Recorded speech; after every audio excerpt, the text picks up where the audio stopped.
Antes de que concertaran mi enlace, mi hermana, que estaba sentada a mi lado, me había advertido que el corazón de una mujer no siempre responde a sus deberes como esposa. Olimpia, última novela de Laura Mas, publicada por Espasa. Laura, bienvenida al programa de Rosa Pasa Página, en los micrófonos de la SER. Hola Rosa, es un verdadero placer para mí estar aquí un ratito con vosotros para hablar de esa Olimpia tan enigmática y tan poderosa a la vez. Ya lo creo. Yo creo que sí, que va a ser una conversación muy, muy sustanciosa y muy gustosa, ya viendo el personaje y habiendo leído tu libro. Toxilena, Mírtale y Olimpia eran tres nombres que la madre de Alejandro Magno fue utilizando según su estado social, según las etapas de su vida. Efectivamente, sí, antes es un tema curioso que a nivel histórico me llamó mucho la atención. Estamos hablando del siglo IV antes de Cristo, una época absolutamente remota y en aquellos tiempos una mujer podía cambiar de nombre prácticamente sin pestañear, especialmente cuando ocurrían hechos destacables. Por ejemplo, yo he titulado de hecho la novela Olimpia porque la totalidad del libro prácticamente transcurre durante esos años en los que ella decide llamarse así y lo hace para honrar y homenajear a su esposo con motivo de una victoria suya en las carreras de caballos de los Juegos Olímpicos.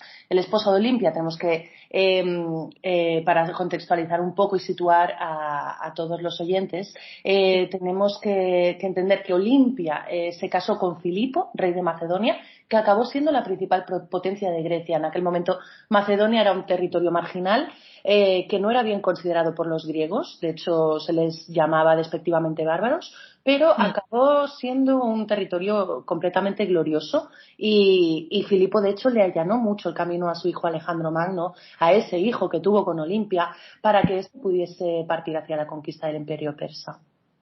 Filipo, ya que lo has nombrado, heredó un reino débil, aunque él tenía una capacidad y una astucia para expandir Macedonia y para conquistar grandes territorios.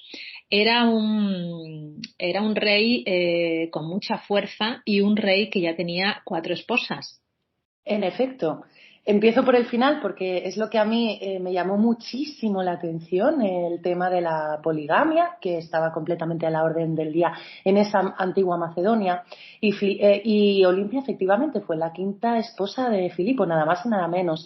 Es verdad que a pesar de ser la quinta, enseguida pasó a ser su principal esposa, su favorita, debido a la importancia de su rango, porque Olimpia no solo acabó siendo reina de Macedonia, que por cierto, un inciso, en aquel momento, para que imaginéis la mala situación de las mujeres y la losa con la que tenían que cargar por su condición femenina, no se las llamaba reinas a esas mujeres, sino esposas de monarca, esposa de rey. Así que Olimpia, en nuestros tiempos podemos decir que fue reina, pero en realidad en aquel entonces era la esposa de rey Filipo. Bueno, pues fue esposa de monarca, pero venía de sangre azul también. Ella había nacido en un territorio vecino, en Epiro, y de hecho su matrimonio fue concertado, otra cosa completamente habitual por aquel entonces. El matrimonio entre ambos, entre Olimpia y Filipo, selló una alianza inmejorable entre ambos territorios vecinos que estaba llena de ventajas para ellos. Pero justamente que Olimpia fuese ya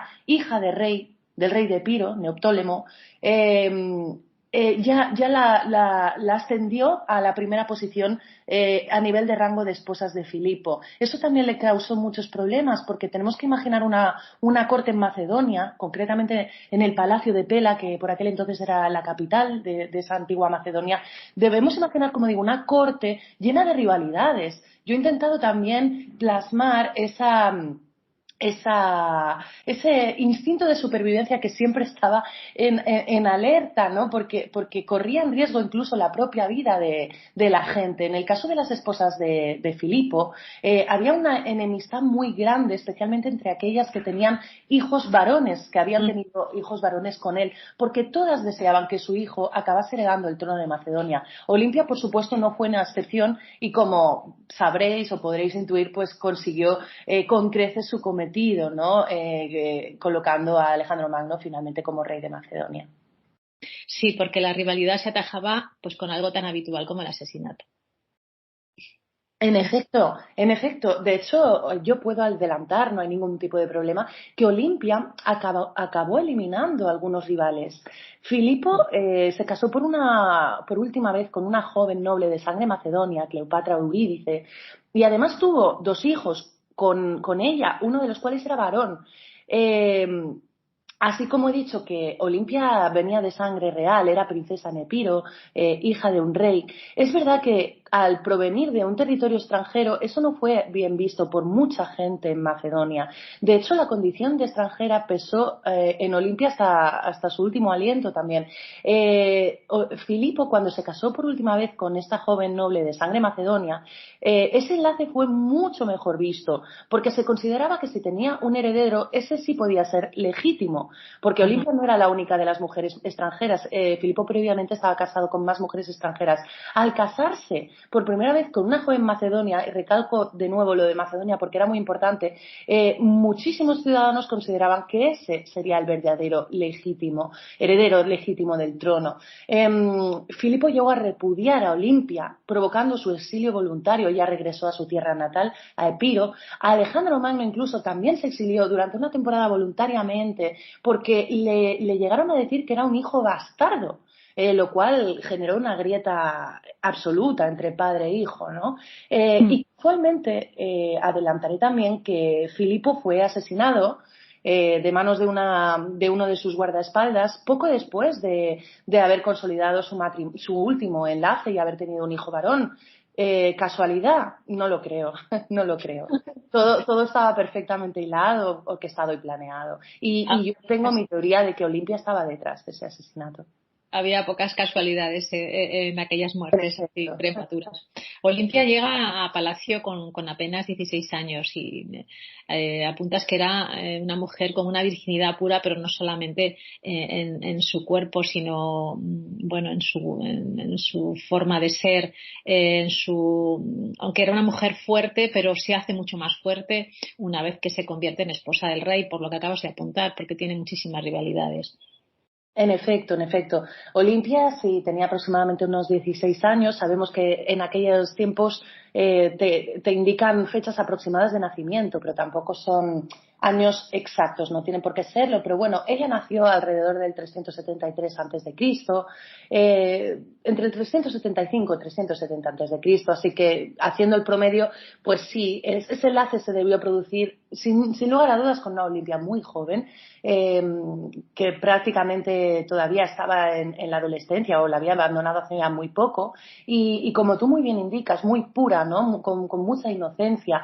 Ella empieza a aprender de qué va la vida, especialmente viviendo en ese palacio de Pela, con esa rivalidad entre mujeres, pero también hay otro dato muy importante que quiero sacar a la luz y es que la relación con Filipo, que inicialmente fue buena, yo incluso concibo que ellos se pudiesen haber enamorado, ¿por qué no? Porque un matrimonio concertado vamos, era perfectamente compatible con que hubiese atracción entre las dos personas y Filipo en aquel entonces, cuando se unió a Olimpia, estaba en la mitad de su veintena. Era un hombre guerrero, musculoso, rudo en sus maneras, pero eso pudo también ser un atractivo, muy varonil, ¿no? Entonces, bueno, yo imagino a una Olimpia deslumbrada, además porque Filipo en muy poco tiempo después de heredar la corona de Macedonia, empezó a conseguir grandes éxitos. Como digo, él fue el causante de alzar ese territorio marginal inicialmente a la gloria, lo poderoso que acabó siendo Macedonia fue gracias a Filipo, no gracias a Alejandro Magno. Así que también es un personaje que no ha tratado del todo bien la historia. Dicho esto, pues después de ese enamoramiento, digámoslo así, inicial o ese deslumbramiento inicial que Olimpia pudo tener hacia Filipo, muy pronto su relación empezó a ser muy, muy mala y acabó, de hecho, siendo una tortura, especialmente para Olimpia. Como digo, Filipo la acabó repudiando, pero previamente Filipo llegó incluso a temer a Olimpia, porque os voy a revelar algo que igual os llama mucho la atención, y es que esta mujer, entre otras peculiaridades, tenía serpientes domesticadas. Y así es algo, Sí, me ha dado mucho juego eso, porque claro, a nivel novelesco, pues la verdad que son elementos que he utilizado mucho, pero incluso se dice, tenemos testimonios antiguos como Plutarco, que nos indican que esa mujer incluso yacía con esas serpientes en el lecho, se acostaba con ellas. Mm. Olimpia incluso tuvo un sueño premonitorio en el que un rayo alcanzaba su vientre. Ese sueño le indicó que Alejandro iba a ser hijo de Zeus, es decir, que iba a tener un origen divino, no iba a ser hijo de Filipo. Todas estas cosas, pero especialmente el ver a su mujer con las serpientes, empezó a distanciarles mucho a Olimpia y a Filipo. Y lo cierto es que por aquel entonces Filipo también maltrataba muchísimo a esta mujer como al resto, ¿no? Y una mujer con tanta garra como debió ser Olimpia no lo llevó nada bien, la verdad. Olimpia tenía adoración por los dioses y por los mitos, ¿no? Era, por lo que acabas de apuntar, de Zeus, las serpientes y todo lo que tenía que ver con lo onírico. Efectivamente, lo onírico, por cierto, está también muy presente porque en aquel entonces no solo Olimpia, estamos hablando de una sociedad absolutamente devota, muy religiosa, la gente se despertaba, ya rezaba a los dioses de buena mañana, era una sociedad politeísta, de hecho prácticamente tenían dioses para todo. Y Olimpia concretamente adoraba a Zeus, por supuesto, y más sabiendo o creyendo hasta su último aliento que Zeus era el verdadero padre de su hijo Alejandro. Más allá de eso adoraba a Dioniso, otro dato muy curioso porque Dioniso era dios del vino. Entonces, también fue una mujer que se desmarcó bastante del prototipo de mujer que imperaba en aquel entonces. Mujeres muy silenciadas, mujeres que no tenían poder para alzar la voz. A pesar de ser esposa de rey, Olimpia tampoco, al menos de manera inicial, no tenía margen de maniobra en el ámbito político. Estaban muy relegadas a todo lo doméstico, ¿no? Sí que es cierto que, por ejemplo, la condición de esposa de rey de Olimpia le permitió tener mucho poder en el ámbito religioso. Esto también es muy interesante porque Olimpia se erigió sacerdotisa, de hecho, de varios templos y eso le permitió también hacer donaciones hacia su pueblo. Es decir, vemos una parte humana y bondadosa que tampoco se ha encargado de mostrar la historia, todo lo contrario. De hecho, yo me encontré con una imagen de Olimpia muy ensombrecida por esa falsa y mala publicidad de sus coetáneos, tachándola de bruja, de hechicera, de sibilina, de víbora. Hizo mucho daño el hecho de que tuviese serpientes, pero ya su condición de mujer pesaba muchísimo, porque yo imagino que esos hombres se asustaban al ver a una mujer ambiciosa y Olimpia lo fue y mucho. De hecho, su mayor cometido y por lo que luchó hasta el final de sus días fue el hecho de perpetuar su dinastía.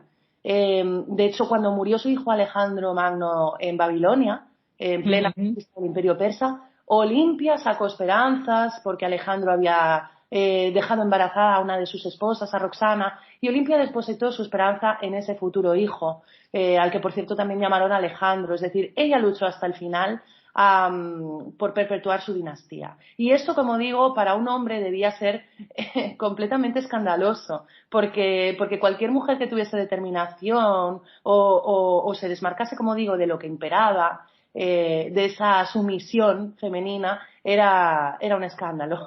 Era un escándalo. Además, ella quería que, aunque era casi una tarea imposible, que se tomase en cuenta sus opiniones en cuanto a decisiones políticas de su reino. Tarea imposible, pero que ella lo quería defender firmemente. Efectivamente, sí. Olimpia supo hacer muy bien las cosas. Antes que nada, antes que reina, que mujer ambiciosa, poderosa, fue madre. Ella hasta su último aliento quiso con devoción a su hijo Alejandro. Por supuesto, cuando le comunican su muerte tras 11 largos años sin verle, que este es un Verle. dato escalofriante. Estuvo 11 largos años sin ver a su hijo Alejandro desde que partió hacia Asia. A pesar de que sí que mantuvieron una relación epistolar, pero eso debió ser devastador para Olimpia. Eso en mi novela también lo he plasmado, está dividida en dos partes y la Sí, segunda parte, que arranca con la partida de Alejandro, pues se centra muchísimo en la relación epistolar que tuvieron madre e hijo. Dicho esto, Olimpia Es verdad que no tuvo mucho ámbito de actuación político, pero gracias a ganarse la confianza y el amor de su hijo Alejandro, precisamente por ahí sí que tuvo margen de maniobra. Porque hay que decir que su hijo escuchaba las opiniones de su madre, tenía en cuenta sus consejos. Eso no quiere decir que siempre le hiciese caso.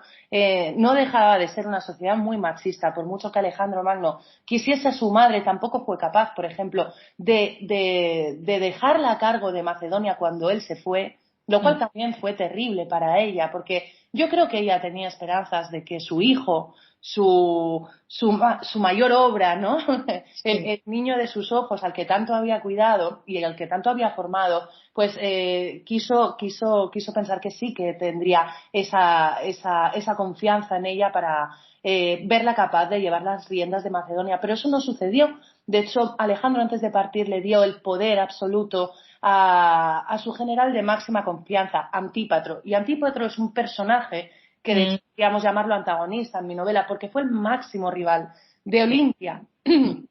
Y cuando murió Alejandro Magno, uno de sus hijos, Casandro, lo dejo ahí en el aire porque ya este tema no lo abordo en mi libro acaba justo con la muerte de Alejandro Magno, pero es verdad que hasta uno de los hijos de Antípatro, en este caso Casandro, no descansó hasta destruirla, la verdad. Así que Antípatro estuvo muy presente en la vida de Olimpia hasta tal punto que Olimpia, cuando Alejandro se fue hacia Asia, acabó exiliándose de nuevo voluntariamente en su territorio natal, en Epiro, porque la relación con Antípatro era francamente mala. Muy mala. Hay una relación de amistad con una mujer, con Lánice, que como en todas las relaciones de amigas, pues siempre acaba o acabando muy bien o teniendo problemas de odio en esta relación de venganza, ¿no? Y de traición. Sí. La verdad es que las pasiones, las traiciones, yo creo que están muy presentes en mi libro, como no podía ser de otro modo, porque como digo, convivían con ello. Lánice fue un personaje real, Lánice existió. Digo esto porque sí que es cierto, la mayoría de los personajes que aparecen en mi novela existieron, pero alguno que otro es ficticio, porque nos acogemos los escritores y escritoras a esa licencia que te da también el novelar, ¿no? De hecho, en el género histórico una intenta siempre buscar un equilibrio entre lo real y lo ficticio que te puede dar también más fuerza a la hora de ir perfilando un argumento sólido y con sus giros, ¿no? Dicho esto, Lánice a mí me gustó mucho y quise darle una importancia especial. De hecho, es un personaje secundario, tal vez el más destacado o uno de los más destacados sin duda de mi libro, porque como digo, existió y fue la nodriza de Alejandro. Olimpia amó con devoción a su hijo, pero en aquel entonces, perdón, no estaba bien visto que una reina, una esposa de monarca, amamantase a su hijo, con lo cual quien se encargó de esa tarea fue Lánice.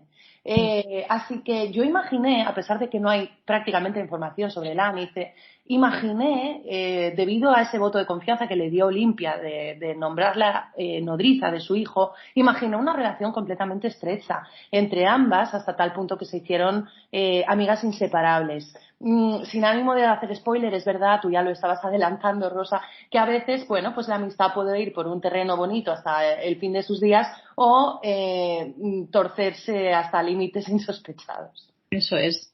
Ficcionar la realidad, como decías hace un momentito, pues te permite tener ciertas licencias precisamente para novelar la parte que como escritora pues te interesa. La historia la contaban los hombres, las mujeres siempre estaban a la sombra. Yo me pregunto cómo se documenta una historia como la de Olimpia, con tan poca información.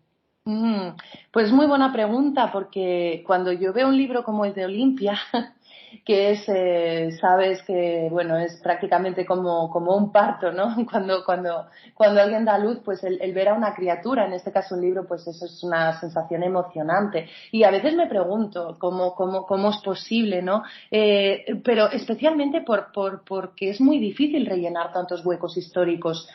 Olimpia no fue ninguna excepción. Sería mucho más fácil para mí, sin lugar a dudas, novelar la vida de cualquier hombre de la antigüedad.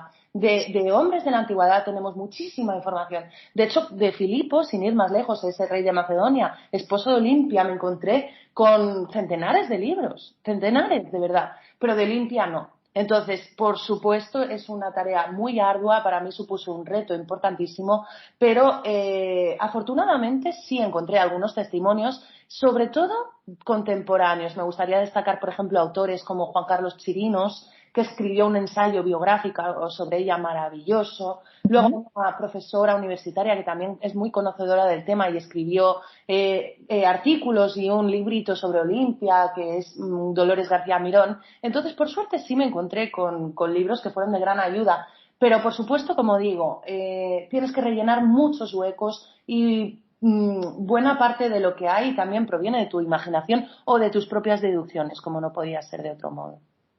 ¿Qué te enamoró de Olimpia, Laura? Pues mira, sinceramente ver a una mujer que aparentemente era muy fuerte, pero que tenía también mucha fragilidad dentro. Olimpia pronto se rompió, en buena parte por la relación tan desgastada con Filipo. Ella nunca quiso que su matrimonio no fuese bien, por supuesto, pero fue una mujer que se sintió muy sola.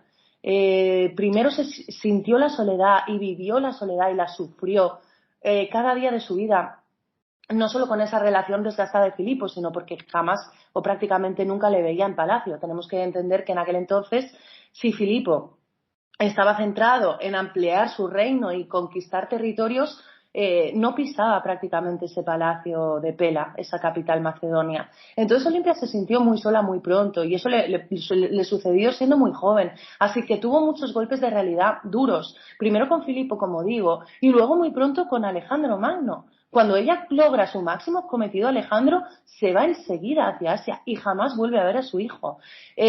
Además, en un momento en el que Olimpia consideraba que era mucho más importante que él se quedase en Macedonia. Cosa curiosa, porque igual que estoy diciendo que era ambiciosa, como en aquel entonces Macedonia era la máxima potencia de Grecia, para Olimpia fue un fracaso absoluto que Alejandro descuidase sus labores como monarca allí. Y de hecho fue un tremendo error, por supuesto.